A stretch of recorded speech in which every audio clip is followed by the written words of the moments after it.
Sébastien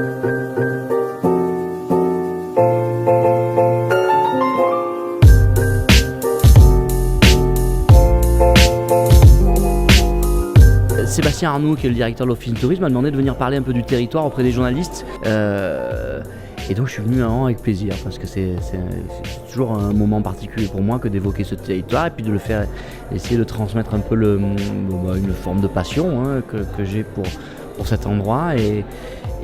Donc c'était l'occasion d'en discuter avec les journalistes et puis de les convaincre de faire des papiers sur nous, sur le lieu, sur nos spécificités, que ce soit le géoparc, que ce soit toutes les initiatives autour de la nature et des termes ainsi que des sports. Enfin il y a tout un tas de choses qu'il fallait raconter aux journalistes pour qu'on mette le territoire un peu au centre de la curiosité.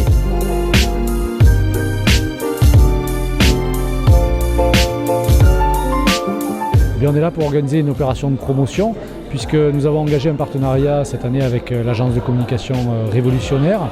Donc leur objectif c'est de nous mettre en lien avec des journalistes, avec la presse nationale et internationale. Et dans ce cadre-là, nous organisons cette conférence de presse à Paris aujourd'hui.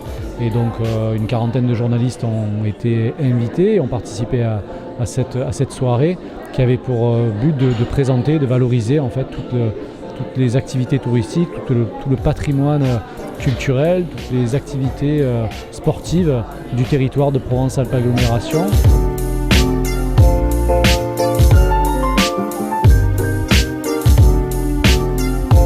Je participe à une action de presse organisée par l'Office de tourisme de Provence-Alpes-Agglomération Digne-les-Bains pour faire mieux connaître le territoire de l'UNESCO Géoparc de Haute-Provence sur la presse nationale, de façon à participer au développement d'un tourisme durable sur notre territoire. Du coup, donc aujourd'hui, on est venu présenter le musée de la lavande de Digne-les-Bains, donc qui est un lieu en plein centre-ville de Digne, où en fait on fait des visites guidées son et lumière qui présentent le travail de la lavande dans le pays dinois. Pour moi, c'est important parce que je vais parler historiquement de ce bijou.